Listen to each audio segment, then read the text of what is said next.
സ്ത്രീ സുരക്ഷയും വനിതാ ശാക്തീകരണവും മുൻകാലങ്ങളിൽ നിന്ന് വ്യത്യസ്തമായി സമസ്ത മേഖലകളിലും തൊഴിലിടങ്ങളിൽ സ്ത്രീ പ്രാതിനിധ്യം കൂടി വരുന്നതായി കാണാം. ഇത് ഒരു നല്ല പ്രവണതയാണ്. എന്നാൽ സംസ്ഥാന അസംബ്ലികളിലും പാർലമെൻറ്റിലും വനിതാ പ്രാതിനിധ്യം വളരെ കുറവാണ്. വനിതാ പ്രാതിനിധ്യ ബിൽ എത്രയും വേഗം വരും തെരഞ്ഞെടുപ്പുകളിൽ നടപ്പിലാക്കണമെന്നാണ് നമ്മുടെ നയം.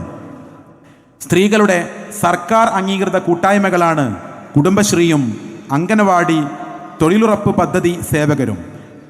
എന്നാൽ അത്തരം സ്ത്രീകളുടെ വ്യക്തിത്വം നഷ്ടപ്പെടും വിധത്തിൽ അതിനെ ഒരു ഭരണവർഗ രാഷ്ട്രീയ സംവിധാനമായി രൂപാന്തരപ്പെടുത്തുന്ന പ്രവണത അംഗീകരിക്കാനാവില്ല. ഇത്തരം സംവിധാനം ദുരുപയോഗം ചെയ്യുന്നത് ശിക്ഷാർഹമായി പ്രഖ്യാപിക്കണം. സഹകരണ പ്രസ്ഥാനങ്ങൾ, സാധാരണക്കാരുടെ സ്ഥാപനം എന്നറിയപ്പെടുന്ന സഹകരണ പ്രസ്ഥാനം എല്ലാ മുഖ്യധാര രാഷ്ട്രീയ പാർട്ടികളുടെയും ഒരു ചൂഷണോപാധിയായി മാറിക്കഴിഞ്ഞു. സഹകരണ ബാങ്കുകളിലെ പുറത്തുവരുന്ന തട്ടിപ്പ് കേസുകൾ ഇത് വ്യക്തമാക്കുന്നുണ്ട്. സഹകരണ സംഘങ്ങളിലെ സാമ്പത്തിക കാര്യം കൈകാര്യം ചെയ്യാൻ RBI നിർദ്ദേശങ്ങൾ അനുസരിച്ചുള്ള നിപുണരായവരെ നിയമിക്കുകയും പാർട്ടി നിയമനങ്ങൾ ഒഴിവാക്കി പൂർണ്ണമായും PSCയിലൂടെ നടപ്പിലാക്കേണ്ടതുമാണ്. പൊതുമരാമത്ത് വർക്കുകൾ ഏറ്റെടുക്കുമ്പോൾ വൻകിട ലേബർ സൊസൈറ്റികൾക്ക് നിലവിലുള്ള ഇളവുകൾ കാരണം ചെറുകിട കരാറുകാർക്ക് നിർമ്മാണ പ്രവൃത്തികൾ ഏറ്റെടുക്കുവാൻ സാധിക്കാത്ത സ്ഥിതിയുണ്ട്. ഈ വിഷയത്തിലും ചട്ടങ്ങൾ പരിഷ്കരിക്കേണ്ടതുണ്ട്. PSC പുതിയ നിയമം വേണം. പ്രതിവർഷം 40,000-ലധികം ഉദ്യോഗാർത്ഥികളെ പരീക്ഷ നടത്തി നിയമനം നടത്തുന്ന ഇന്ത്യയിലെ ഏറ്റവും കാര്യക്ഷമതയുള്ള സംവിധാനമാണ് കേരള PSC. എന്നാൽ പ്രസ്തുത സംവിധാനത്തിലെ നടത്തിപ്പു ക്രമീകരണങ്ങളെക്കുറിച്ചും അതിനുവേണ്ട വലിയ ചെലവിനെക്കുറിച്ചും ഇൻ്റർവ്യൂ സമയത്ത് പക്ഷപാതപരമായി അധികം മാർക്ക് നൽകുന്നു എന്നതടക്കം പൊതുജനങ്ങൾക്കിടയിൽ പരാതികളുണ്ട്.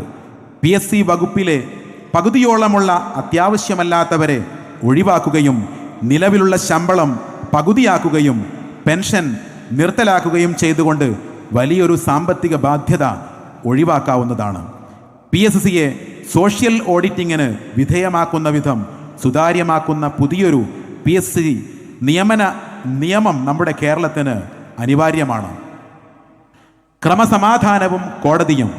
കളമശ്ശേരി സ്ഫോടനം പോലെ കേരള മനസാക്ഷിയെ ഞെട്ടിച്ചിട്ടുള്ള വിശ്വാസ തീവ്രതയിൽ നിന്നുണ്ടാകുന്ന അക്രമ പ്രവർത്തനങ്ങൾ ആവർത്തിക്കാതിരിക്കാനും അതിനെ നേരിടുവാനും എല്ലാ ആത്മീയ വിശ്വാസികളെയും പൗരബോധം ഉള്ളവരെയും കോർത്തിണക്കേണ്ടതുണ്ട്. ഓരോ മനുഷ്യനും സ്വസ്ഥമായും സ്വൈര്യമായും നിർഭയമായും ജീവിക്കാനുള്ള അവകാശമുണ്ട്. സാമൂഹ്യ സൗഹാർദ്ദത്തിലൂടെ മാത്രമേ അത് സാധ്യമാവുകയുള്ളൂ.